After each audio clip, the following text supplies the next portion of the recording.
میرے نبی پاک نے فرمایا 3 کام کرو تمہیں فائدہ ہوگا.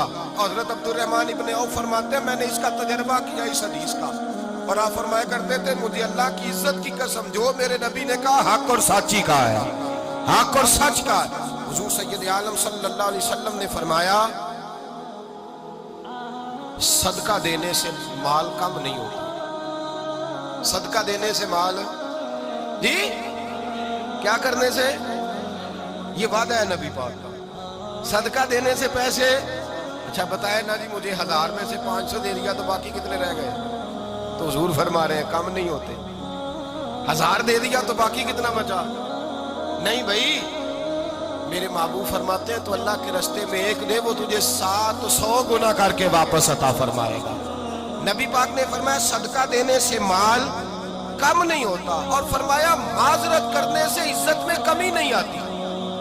معذرت کرنے سے عزت میں کمی, اللہ اکبر, معذرت کرنے سے عزت میں کمی. اور حد کر دی میرے حبیب نے, فرمایا تو رب کی رضا کے لیے عاجزی کر, تیرے نبی کا وعدہ ہے اللہ تجھے عزت عطا فرما دے گا. تو جھک جا اللہ کی رضا, عاجزی اختیار کر, سادگی اختیار کر, سادگی عاجزی کر, تجھے اللہ ایک 2 باتیں اس میں ارشاد, ایک معذرت کر غلطی ہو جائے, اور دوسرا پہلے عاجزی کی بات سنیں. حضرت عمر بن عبدالعزیز بادشاہ تھے, سوئے ہوئے تھے, غلام بھی پاس آرام کر رہا تھا, مہمان بھی آئے تھے. غلام کی ڈیوٹی تھی ہر وقت حضرت کے پاس رہنا. اب سوئے ہوئے دیر ہو گئی, غلام بیچارہ تھوڑا تھوڑا اونگ آتے آتے سو گیا. حضرت چراغ روشن تھا, کچھ لکھ رہے تھے, مہمان بیٹھا تھا, خادم سو گیا. اب چراغ نہ آہستہ آہستہ کھل ہو گیا, بجھ گیا. حضرت اٹھے, بوڑھے آدمی تھے, چراغ صحیح کرنے. مہمان کہنے لگے حضور میں نہ کر دوں, میں نہ کر دوں. کہنے لگے نہیں تم مہمان ہو, مہمان سے خدمت نہیں لی جاتی. اس نے کہا غلام کو جگائیے. فرمانے لگے ابھی تو بیچارہ سویا ہے اور نیند سے بیدار کر دوں. خود گئے, اس میں تیل دوبارہ ڈالا, بتی ٹھیک کی, جلائی, واپس آ گئے. وہ مہمان اب بادشاہ کا مہمان بھی تو کوئی بادشاہ ہی ہوگا نا. کہنے لگا حضور آپ اپنے کام خود کرتے ہیں, کیا لفظ ہے, کیا حسن ہے, اور 2 جملوں میں کیا تاثیر ہے. آپ فرمانے لگے ہاں میں اپنے کام خود کرتا ہوں. جب میں گیا تھا تب بھی عمر بن عبدالعزیز ہی تھا, اور جب چراغ صحیح کر کے واپس آیا ہوں تو پھر بھی عمر بن عبدالعزیز ہی ہوں. میرے اندر کوئی تبدیلی آئی, میں وہی ہوں جو گیا تھا. حضرت سیدنا فاروق اعظم رضی اللہ تعالیٰ عنہ فرماتے میں بیٹھا تھا, اور ابھی 3 دن ہوئے تھے نبی پاک صلی اللہ علیہ وسلم کے وصال ظاہری کو. میں بیٹھا ہوا تھا, 2-3 بچیاں آ گئی, اور حضرت ابوبکر صدیق رضی اللہ تعالیٰ عنہ کے سامنے آ کے بیٹھ کے رونے لگی. جناب صدیق اکبر رضی اللہ تعالیٰ کا بچیوں روتی کیوں ہو؟ تو کہنے لگے آپ خلیفہ بن گئے. جب سے ہمارے ابا کا انتقال ہوا تھا ہمارا ذریعہ معاش یہ تھا کہ ہم نے بکریاں رکھی ہوئی تھی. آپ روز آتے تھے, بکریوں کا دودھ دھوتے تھے, ہم پی بھی لیتی تھی, بیچ کے گزارا بھی کر لیتے. اب آپ تو خلیفہ بن گئے, کون آیا کرے گا؟ تو حضرت ابوبکر صدیق فرمانے لگے تمہیں پتہ ہے جو خلیفہ ہوتا ہے وہ تو خادم ہوتا ہے قوم کا, میں آیا کروں گا. حضرت ابوبکر صدیق روزانہ اٹھتے عصر کے بعد اور جاتے, خلیفہ ہونے کے باوجود ان بچیوں کی بکریوں کو پکڑتے, دودھ دھوتے, ان کے گھر میں دے کے آتے. حضرت فاروق اعظم جب بھی دیکھتے تو کہتے ابوبکر تو پیچھے آنے والوں کے لیے رستہ بڑا مشکل کر رہا ہے, بڑا مشکل کر رہا ہے. جگر راہ وفا میں نقش ایسے چھوڑ آیا ہوں, میں جس منزل سے گزرا ہوں وہ اب تک یاد کرتی ہے.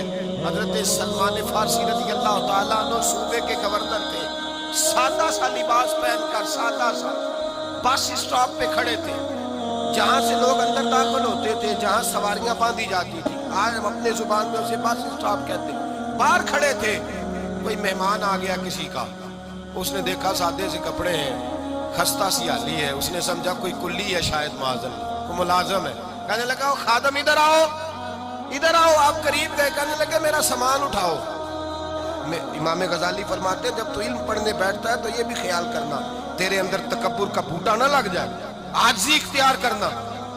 عاجزی, سر پہ رکھا ہوا ہے سامان. حضرت سلمان فارسی نے گورنر صاحب اس آدمی کا, مہمان کا سر پہ سامان رکھا اور جا رہے. سنو اور غور کرو, جب جا رہے تھے جو آدمی بھی ملتا گورنر صاحب ہمیں دے دے. مہمان پریشان ہو گئے, کہنے لگے حضور آپ گورنر ہیں؟ فرمانے لگے نہیں, یہ تو میرا دنیا داری کا نام ہے جو ان لوگوں نے رکھا ہوا ہے، اصل میرا نام وہی ہے جو تو نے لے کے پکارا ہے، اصل نام وہی ہے۔ تو نے کہا غلام ادھر آ۔ آپ فرمانے لگے پہلے میں ایک یہودی کا غلام تھا، پھر رب تعالیٰ نے فضل کیا تو میں محمد عربی کا غلام ہو گیا، رسول اللہ کا غلام ہوں، اور جب میں نبی پاک کا غلام ہوا ہوں تو اس سارے صوبے کا امام ہو گیا ہوں، اصل تو میں غلام ہی ہوا نا۔ دوسرا میرے نبی پاک صلی اللہ علیہ وسلم، ایک تو عاجزی سے عزت ملتی ہے، تکبر سے عزت، وہ جو بندہ جھجکتا ہے نا تیرے نیڑے جانے سے تو کہتا ہے میری بڑی عزت کرتا ہے، وہ عزت نہیں کرتا۔ شیر کی عزت ہوتی ہے کہ خوف ہوتا ہے؟ بولے نا، اور نہیں نا ڈر لگتا دیکھو۔ شیر کا کیا ہوتا ہے؟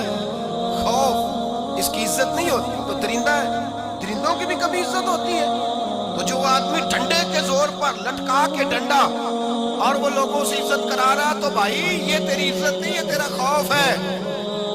عزت عاجزی میں ہے، انکساری میں ہے۔ اور دوسرا میرے نبی پاک صلی اللہ علیہ وسلم نے فرمایا عزت معاف کرنے میں ہے۔ عزت کس چیز میں ہے؟ بدلہ لینے میں عزت، یہ حقائق ہے۔ عزت بدلہ لینے، جس نے ایک تھپڑ کے جواب میں 2 مارے وہ باعزت نہیں، بلکہ مسند امام احمد بن حنبل پڑھی، حضرت موسیٰ علیہ السلام کوہ طور پہ کھڑے، میرے رسول پاک علیہ السلام فرماتے ہیں جناب موسیٰ علیہ السلام نے اللہ کی بارگاہ میں عرض کیا، اے اللہ ساری دنیا کہتی ہے ہم عزت والے ہیں، ہم عزت والے، من اعز عبادک یا اللہ، اے اللہ تو بتا تیرے بندوں میں عزت والا کون ہے؟ تو حضرت موسیٰ کہتے ہیں رب کریم نے فرمایا اذا قادرا غفارا، جس کے پاس بدلہ لینے کی طاقت ہو پھر بھی معاف کر دے وہ بڑی عزت والا ہوا کرتا ہے۔ جو اینٹ کے جواب میں پتھر مار سکتا ہو، جو گولی کے جواب کے اندر 15 گولیاں مار سکتا ہو، لیکن معاف کر دے وہ بڑی عزت والا ہے۔ عزت والا ہے جو معاف کرے۔ حضرت فخر جہاں دہلوی بہت بڑے درویش تھے، سلسلہ عالیہ چشتیہ کا بہت بڑا نام، اور اس صوفی کے آپ حالات پڑھیں تو رب کریم نے بڑا ہی نوازا ہوا تھا۔ دلی کی جامع مسجد کے خطیب، اور ان کی کرامت یہ تھی کہ جو آدمی آ کے سامنے کھڑا ہوتا تھا نا اسے بتانا نہیں پڑتا تھا کہ میرے دل میں کیا ہے، بتانا نہیں پڑتا تھا۔ سامنے آ کے کھڑا ہوتا تھا تو حضرت ہاتھ اٹھاتے تھے، کہتے تھے اللہ یہ بے اولاد ہے اسے اولاد عطا کر دے۔ دوسرا آ کے کھڑا ہوا، خوشی نہیں ہو رہی آپ کو؟